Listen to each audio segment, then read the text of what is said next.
ಶಾರದಾ ಪೀಠದ ಉತ್ತರ ಕರ್ನಾಟಕದ ಸಂಚಾಲಕ ದಿವಂಗತ ಭೀಮಸೇನ್ ರಾವ್ ಅಳವಂಡಿಯವರನ್ನ ಸ್ಮರಿಸಿದ ಧರ್ಮದರ್ಶಿ ನಾರಾಯಣಸ್ವಾಮಿ ಬಳ್ಳಾರಿ ಹೊಸ ಧರ್ಮಗಳ ಉದಯದ ಸಂದರ್ಭದಲ್ಲಿ ಸಂಕಷ್ಟದಲ್ಲಿದ್ದ ಹಿಂದೂ ಧರ್ಮವನ್ನ ಪುನರ್ ಪ್ರತಿಷ್ಠಾಪಿಸಿದ ಜಗದ್ಗುರು ಶ್ರೀ ಶಂಕರಾಚಾರ್ಯರಿಂದ ಪ್ರಥಮವಾಗಿ ಪ್ರತಿಷ್ಠಾಪ ಶೃಂಗೇರಿಯ ಶಾರದಾ ಪೀಠದ ಜಗದ್ಗುರು ಭಾರತೀಯ ತೀರ್ಥ ಮಹಾಸ್ವಾಮಿಗಳವರ ಅನುಗ್ರಹ ಆದೇಶದ ಅನ್ವಯ ಉತ್ತರ ಕರ್ನಾಟಕದಲ್ಲಿ ಸಂಚಾಲಕರಾಗಿ ಕಾರ್ಯನಿರ್ವಹಿಸಿದ ಭೀಮಸೇನ್ ರಾವ್ ಅಳವಂಡೀಕರ್ ಅತ್ಯಂತ ಸ್ಮರಣೀಯ ಎಂದು ಗಂಗಾವತಿ ಶಂಕರ ಮಠದ ಧರ್ಮದರ್ಶಿ ನಾರಾಯಣರಾವ್ ವೈದ್ಯ ಹೇಳಿದರು. ಅವರು ಬಳ್ಳಾರಿಯ ಸಂಕನಕಲ್ ಶೃಂಗೇರಿ ಶಾರದಾ ಪೀಠದ ಶಾಖಾ ಮಠದಲ್ಲಿ ಶುಕ್ರವಾರದಂದು ಜರುಗಿದ ಪ್ರಸ್ತುತ ಉತ್ತರ ಕರ್ನಾಟಕದ ಸಂಚಾಲಕರಾಗಿ ನೇಮಕಗೊಂಡಿರುವ ಸಿಂದಗಿ ಪೀಠದ ದತ್ತಪ್ಪಯ್ಯ ಮಹಾಸ್ವಾಮಿಗಳ ನೇತೃತ್ವದಲ್ಲಿ ಜರುಗಿದ ಅಹಂ ಬ್ರಹ್ಮಾಸ್ಮಿ ಪ್ರತಿಷ್ಠಾನ ಹಾಗೂ ಶಂಕರ ತತ್ವ ಪ್ರಸಾದ ಧರ್ಮಸಭೆಯನ್ನ ಉದ್ದೇಶಿಸಿ ಮಾತನಾಡಿದರು. ಭತ್ತದ ಕಣಜವೆನಿಸಿದ ಗಂಗಾವತಿಯಲ್ಲಿ ಶೃಂಗೇರಿ ಜಗದ್ಗುರುಗಳ ಅನುಗ್ರಹದ ಮೇರೆಗೆ ಶ್ರೀ ಶಾರದಾಂಬಿಯಾ ದೇವಸ್ಥಾನ ಪ್ರತಿಷ್ಠಾನದ ಬಳಿಕ 25ಕ್ಕೂ ಅಧಿಕ ಶಿಕ್ಷಣ ಸಂಸ್ಥೆಗಳನ್ನು ಪ್ರಾರಂಭಿಸುವುದರ ಮೂಲಕ ಶಿಕ್ಷಣ ಕೇಂದ್ರವನ್ನಾಗಿಸಿದೆ ಎಂದು ಹೇಳಿದರು. ಅಹಂ ಬ್ರಹ್ಮಾಸ್ಮಿ ಪ್ರತಿಷ್ಠಾನದ ಸುಹಾಸ್ ಬೆಳವಡಿ, ಮೋಹನ್ ಶಾಸ್ತ್ರಿ ಹಾಗೂ ಬಳ್ಳಾರಿ ಶಂಕರಮಠದ ಧರ್ಮದರ್ಶಿ ಬಿಕೆ ಎನ್ ಮೂರ್ತಿ ಸೇರಿದಂತೆ ಅಪಾರ ಭಕ್ತಾದಿಗಳು ಧರ್ಮಸಭೆಯಲ್ಲಿ ಪಾಲ್ಗೊಂಡಿದ್ದರು. ಉಭಯ ಜಗತ್ತುಗಳಲ್ಲಿ ಸಾಷ್ಟಾಂಗ ಪ್ರಣಾಮವನ್ನು ಸಲ್ಲಿಸುತ್ತಾ ಇವತ್ತು ನಮ್ಮೆಲ್ಲರ ಜೊತೆಗೆ ಬಂದಿರುವ ದತ್ತಪ್ಪಯ್ಯ ಮಹಾಸ್ವಾಮಿಗಳೇ, ಅದೇ ರೀತಿ ಸುಹಾಸ್ ಬೆಳವಡಿಯವರೇ ಹಾಗೂ ವೇದಿಕೆ ಮೇಲಿರುವ ಗಣ್ಯರೇ, ನಮ್ಮ ಆಪ್ತ ಅಳಿಯ ಆಗ್ಬೋದು ಮೂರ್ತಿಯವರೇ, ಬಹಳ ಸಂತೋಷ ಇವತ್ತಿನ ಕಾರ್ಯಕ್ರಮ ನೋಡಿ. ನಾವು ಕೂಡ ನಿನ್ನೆ ಕೊಪ್ಪಳ ಜಿಲ್ಲೆಗೆ ಬರಬೇಕಂತ ಅಂದ್ಕೊಂಡಿದ್ವಿ, ಆದರೆ ನಮಗೆ ಆಮಂತ್ರಣವೇ ಇದ್ದಿಲ್ಲ ಅಂತ ಅನ್ಕೋತೀನಿ. ನಾನು ಬಳ್ಳಾರಿಯವರು ಆಮಂತ್ರಣ ಕೊಟ್ಟಿದ್ದಕ್ಕೆ ಖಂಡಿತವಾಗಿಯೂ ನಮ್ಮ ಟೀಮು ಯಾವಾಗಲೂ ಗಂಗಾವತಿ ಟೀಮ್ ಅಂತಂದರೆ ನಾವು ಜೊತೆಗೆ ಬರೋದು ಜೊತೆಗೆ ಹೋಗೋದು ಅನ್ನೋದೊಂದು. ಅದಕ್ಕಾಗಿ ಮೊದಲಿಗೆ ಮೂರ್ತಿಯವರಿಗೆ ನಾನು ಧನ್ಯವಾದಗಳನ್ನ ಅರ್ಪಿಸ್ಲಿಕ್ಕೆ ಇಚ್ಛೆ ಪಡ್ತೀನಿ. ಇದೇ ರೀತಿ ಯಾವುದೇ ಕಾರ್ಯಕ್ರಮ ಇರಲಿ ಅವರು ನಮ್ಮನ್ನು ಆಮಂತ್ರಣ ಮಾಡ್ತಾರೆ. ನಾವು ಕೂಡ ಸಾಕಷ್ಟು ಜನ ಇಲ್ಲಿಗೆ ಬಂದು ಎಲ್ಲ ಸೇವೆಯನ್ನು ಮಾಡಿ ಹೋಗ್ತೀವಿ. ನಮ್ಮ ಗಂಗಾವತಿಯ ಮಠದ ಬಗ್ಗೆ ಹೇಳಬೇಕು ಅಂತಂದರೆ, ನಮ್ಮ ಪರಮ ಪೂಜ್ಯ ಭಾರತೀಯ ತೀರ್ಥ ಮಹಾಸ್ವಾಮಿಗಳು ಯಾವ ಊರಿಗೆ ಎಷ್ಟು ಸಾರಿ ಬಂದಾರೋ ಗೊತ್ತಿಲ್ಲ, ನಮ್ಮ ಗಂಗಾವತಿಗೆ ಕನಿಷ್ಠ 3 ಸಾರಿ ಬಂದು ನಮ್ಮ ಗಂಗಾವತಿಯನ್ನು ಪಾವನ ಮಾಡಿ ಹೋಗಿದ್ದಾರೆ. 1989 ಅವರು ಪಟ್ಟಾಭಿಷೇಕಕ್ಕೆ ಮುಂಚೆ 15 ದಿವಸ ಮುಂಚೆ ಗಂಗಾವತಿಯಲ್ಲಿ ಬಂದಿದ್ದರು. ಅದಾದ ನಂತರ 2007ರಲ್ಲಿ ಬಂದಿದ್ದರು. 2014ರಲ್ಲಿ ಅವರ ಸ್ವಹಸ್ತದಿಂದಲೇ ಭೂಮಿ ಪೂಜೆಯನ್ನು ನೆರವೇರಿಸಿದರು. ಆವಾಗ ಸನ್ನಿಧಾನಗಳವರು ಅವ್ರ ಜೊತೆಗೆ ಇದ್ದಿದ್ದು ಕೂಡ ನಮ್ಮ ಸೌಭಾಗ್ಯ. ಯಾಕಂದರೆ 2014 ಆದಮೇಲೆ 2015ರಲ್ಲಿ ಅವರು ಪಟ್ಟಾಭಿಷೇಕಕ್ಕೆ ಏರಿದರು. ಇಂಥ ಒಂದು ಸೌಭಾಗ್ಯ ನಮ್ಮ ಗಂಗಾವತಿಗಿದೆ. ಗಂಗಾವತಿಯಲ್ಲಿ ನಾವು ಅದ್ವೈತಿಗಳಂತಂದರೆ ಕನಿಷ್ಠ ಬರೀ 45 ಮನೆಗಳು ಮಾತ್ರ ನಾವು ಇದ್ದೀವಿ.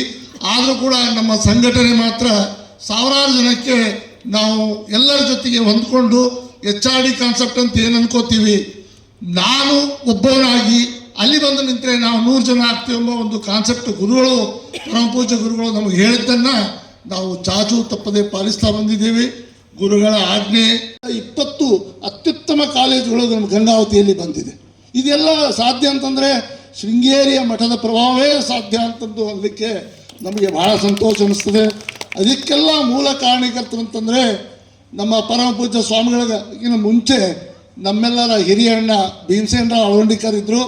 ಅವರು ವಿಶೇಷ ಪ್ರತಿನಿಧಿ ಅಂತಂದು ಹೈದರಾಬಾದ್ ಕರ್ನಾಟಕಕ್ಕೆ, ಉತ್ತರ ಕರ್ನಾಟಕಕ್ಕೆ ಇದ್ದರು. ಅಚಾನಕ್ಕಾಗಿ ನಮ್ಮ ಒಂದು ಶಂಕರ ಮಠದ ನಿರ್ಮಾಣ ಹಂತದಲ್ಲೇ ಅವರು ವಿಧಿವಶರಾಗಿದ್ದು ನಮಗೆ ಬಲ ಹೋದಂಗಾಗಿತ್ತು. ಆದರೆ ನಮ್ಮ ಗಂಗಾವತಿ ಟೀಮು ನಾವು 45 ಜನ ಇರಬಹುದು, ಆದರೆ 45,000 ಜನರಂತೆ ನಾವು ಕೆಲಸ ಮಾಡಿ ಪ್ರತಿಯೊಂದು ಕೆಲಸಗಳನ್ನು ನಾವು ಮುಗಿಸಿದ್ದೀವಿ. ಗುರುಗಳ ಅನುಗ್ರಹ, ಪರಮ ಪೂಜ್ಯ ಮಹಾಸನ್ನಿಧಾನಗಳ ಅನುಗ್ರಹ ನಮ್ಮ ಮೇಲೆ ಯಾವಾಗಲೂ ಇದ್ದಿದ್ದಕ್ಕೆ ಸಾಕ್ಷಿ ಅಂತಂದರೆ, ನಾವು ಪ್ರತಿ ಸಾರಿ ಹೋದಾಗ ಗಂಗಾವತಿ ನಾರಾಯಣರಾಯರೇ ಅಂತಂದರೆ ಸಾಕು, ನಮ್ಮ ಏನು ಕೆಲಸ ಮಾಡಿವಿ ಎಲ್ಲ ಸಾರ್ಥಕ ಆಗ್ಯದ ಅಂತಂದು ತಿಳ್ಕೊತೀವಿ. ಕಲ್ಯಾಣ ವೃಷ್ಟಿಸ್ತವ ಇರ್ಬೋದು, ಆಮೇಲೆ ಪ್ರತಿಯೊಬ್ಬರ ಮನೆಯಲ್ಲಿ ಅಷ್ಟೋತ್ತರ ಬುಕ್ಗಳನ್ನು ಕೊಟ್ಟಿವಿ. ಲಲಿತಾ ಸಹಸ್ರನಾಮ ಪಾರಾಯಣ ಬುಕ್ಗಳನ್ನು ಪ್ರತಿ ವರ್ಷ 250ರಿಂದ 300 ಜನಕ್ಕೆ ಕೊಡ್ತೀವಿ.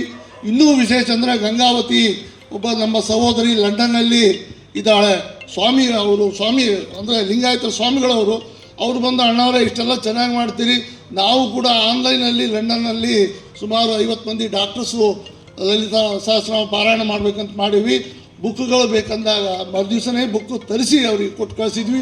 ಅವರು ಕೂಡ ಲಂಡನ್ನಿಂದ ಕೂಡ ನಮ್ಗೆ ಹೇಳ್ತಾರೆ, ನಾವು ಕೂಡ 50 ಜನ ಇಲ್ಲಿ ನಾವು ಆನ್ಲೈನಲ್ಲಿ ನಾವು ಕಲಿತಾ ಇದ್ದೀವಿ ಸೌಂದರ್ಯ ಲಹರಿ ಕಲಿತಾ. ಇದಕ್ಕಿಂತ ಹೆಚ್ಚಿಗೆ ನಮ್ಮ ಗುರುಗಳ ಆಶೀರ್ವಾದ ಬೇಕಾಗಿಲ್ಲ ಅಂತಂದ್ತೀವಿ. ಬೇಕಾದು ಅವರು ಯಾವುದೇ ಒಂದು ಕೆಲಸ ಹೇಳಿದರೂ ಕೂಡ ನಾವು ಮಾಡಲಿಕ್ಕೆ ಸಿದ್ಧರಿದ್ದೀವಿ ಅಂತ ನಿಮ್ಮ ಸಮಕ್ಷಮದಲ್ಲಿ ಹೇಳ್ತಾ, ಎಲ್ಲ ಕಾರ್ಯಕ್ರಮಗಳು ನಿಮ್ಮ ಅದ್ವೈತದಲ್ಲಿ ನಿಮ್ಮ ನೇತೃತ್ವದಲ್ಲಿ ಸರಿಯಾಗಿ ನಡೀಲಿ. ನಮಗೆಲ್ಲರಿಗೂ ನೀವು ಬಂದು ಮಾರ್ಗದರ್ಶನ ಮಾಡಿರಿ. ಆ ಮಾರ್ಗದರ್ಶನದ ಪ್ರಕಾರ ನಾವು ಖಂಡಿತವಾಗಿಯೂ ನಮ್ಮ ಕೆಲಸಗಳನ್ನು ಮಾಡ್ತೀವಿ. ನಾವು ಮತ್ತು ಮೂರ್ತಿಯವರು ಬಾಗಲಕೋಟೆಗೆ ಹೋಗಿದ್ವಿ, ಮುಧೋಳಕ್ಕೆ ಹೋಗಿದ್ವಿ.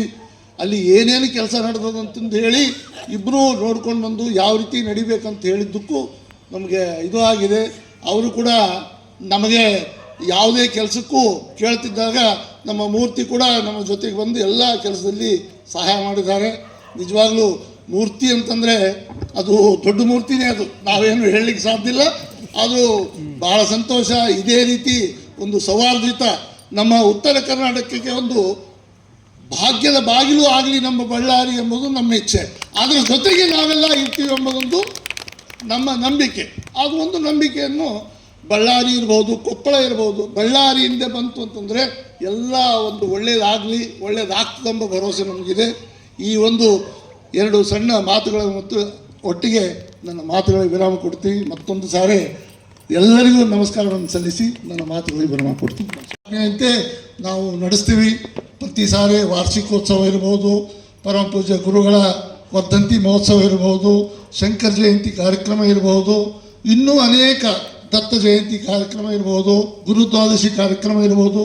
ಆಮೇಲೆ ವಿಶೇಷವಾಗಿ ಅಂತಂದರೆ ಶಾರದಾ ನವರಾತ್ರಿ ಉತ್ಸವವನ್ನು ನಮ್ಮ ಗಂಗಾವತಿಯಲ್ಲಿ ಜಾತ್ಯತೀತವಾಗಿ ನಾವು ಮಾಡ್ತೀವಿ. ಅಲ್ಲಿ ಕನಿಷ್ಠ ಅಂತಂದರೆ 9 ದಿವಸಗಳಲ್ಲಿ ಲಲಿತಾ ಸಹಸ್ರನಾಮ ಪಾರಾಯಣ ಸುಮಾರು 25 ಲಕ್ಷ ಲಲಿತಾ ಸಹಸ್ರನಾಮ ಪಾರಾಯಣ ಮಾಡ್ತೀವಿ.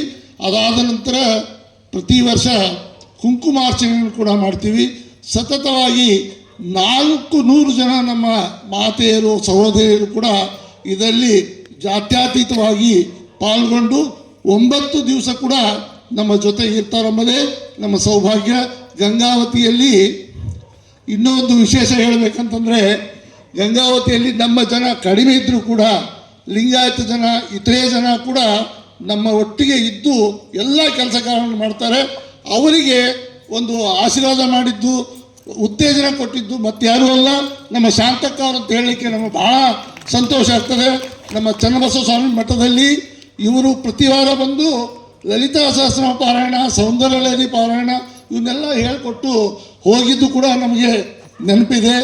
ಇಂಥ ಒಂದು ಸೌಭಾಗ್ಯ ಗಂಗಾವತಿ ನಗರಕ್ಕಿದೆ. ಎಲ್ಲ ಕಾರ್ಯಕ್ರಮಗಳನ್ನು ಶೃಂಗೇರಿ ಮಠದ ಪರವಾಗಿ ನಾವು ಅತ್ಯಂತ ಯಶಸ್ವಿಯಾಗಿ ಮಾಡ್ತೀವಿ.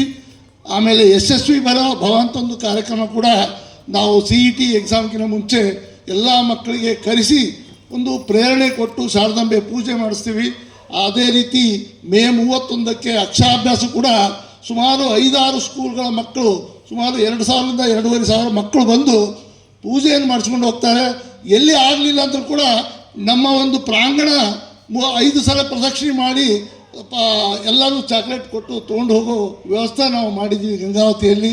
ಒಟ್ಟು ಶೃಂಗೇರಿ ಮಠ ಇದೆ ನಮ್ಮಲ್ಲಿ. ಗಂಗಾವತಿ ಶಾರದಾಂಬೆ ಬಂದಾಳ ಅಂತಂದರೆ ಈ ನಮ್ಮ ಸನಾತನ ಧರ್ಮ ಯಾವ ಪರಿಸ್ಥಿತಿಯಲ್ಲಿತ್ತು ಅಂತ, ಆವಾಗ ಜೈನ ಮತ್ತು ಬೌದ್ಧ ಮತಗಳ ಪ್ರಾಬಲ್ಯದಿಂದ ನಮ್ಮ ವೇದಗಳಿಗೆ ಅಪಾರ್ಥವನ್ನು ಕಲ್ಪಿಸಿ ನಮ್ಮ ಸನಾತನ ಧರ್ಮ ಅಳಿವಿನಂಚಿನಲ್ಲಿತ್ತು. ಆ ಸಂದರ್ಭದಲ್ಲಿ ಪರಶಿವನ ಅವತಾರಿಗಳಾದ ಭಗವತ್ಪಾದರು ವೇದ ಈ ರೀತಿಯಾಗಿ ಹೇಳ್ತಾ ಇದೆ ಅಂತ ಹೇಳಿ ವೇದಕ್ಕೆ ಸರಿಯಾದ ವೇದ ಮತ್ತು ಉಪನಿಷತ್ತುಗಳಿಗೆ ಭಾಷ್ಯವನ್ನು ಬರೆದು ನಮಗೆ ಸರಿಯಾದ ಅರ್ಥವನ್ನು ತಿಳಿಯಪಡಿಸಿ ಇದನ್ನ ಸರಿದಾರಿಯಲ್ಲಿ ಹೋಗುವಂತೆ ನಮಗೆ ಮಾರ್ಗದರ್ಶನ ಮಾಡಿದರು. ಅದೇ ರೀತಿ ಭಗವತ್ಪಾದರು ನಮ್ಮ ಸನಾತನ ಧರ್ಮದಲ್ಲೂ ಇನ್ನೂ ಒಂದು ಏನು ಪರಿಸ್ಥಿತಿ ಇತ್ತು ಅಂತಂದ್ರೆ, ನಮ್ಮಲ್ಲೇ ಕಚ್ಚಾಟಗಳು ಜಾಸ್ತಿ ಆಗಿತ್ತು.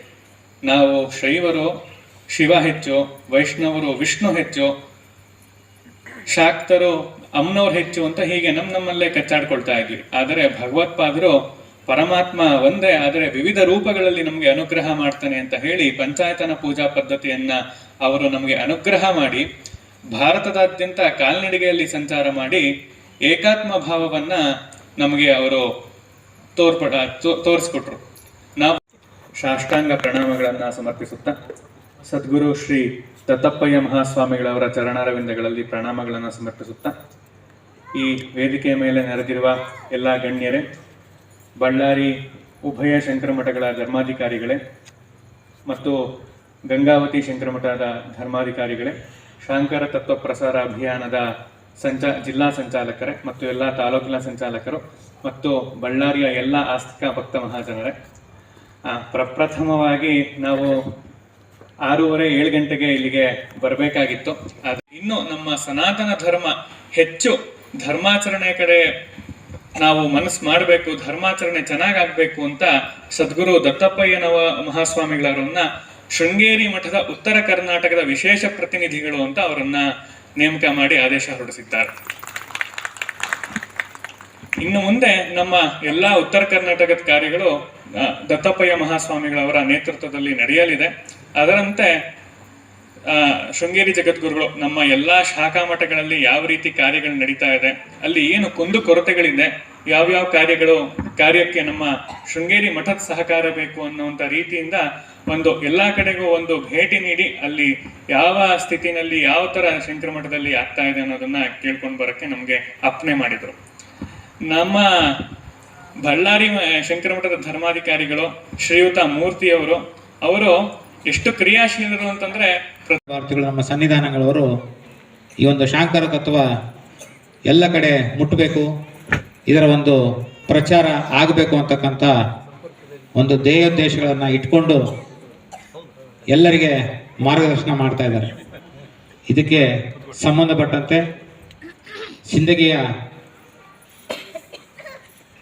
ಶ್ರೀ ಭೀಮಾಶಂಕರ ಸ್ವಾಮಿ ಮಠದ ಶ್ರೀ ದತ್ತಪ್ಪಯ್ಯ ಸ್ವಾಮಿಗಳು ಕೂಡ ಈ ಒಂದು ನಮ್ಮ ಉತ್ತರ ಕರ್ನಾಟಕದ ವಿಶೇಷ ಒಂದು ಪ್ರತಿನಿಧಿಯಾಗಿ, ಶೃಂಗೇರಿ ಮಠದ ಪ್ರತಿನಿಧಿಯಾಗಿ ಎಲ್ಲ ಕಡೆ ಪ್ರವಾಸವನ್ನು ಮಾಡ್ತಾ ಇದ್ದಾರೆ.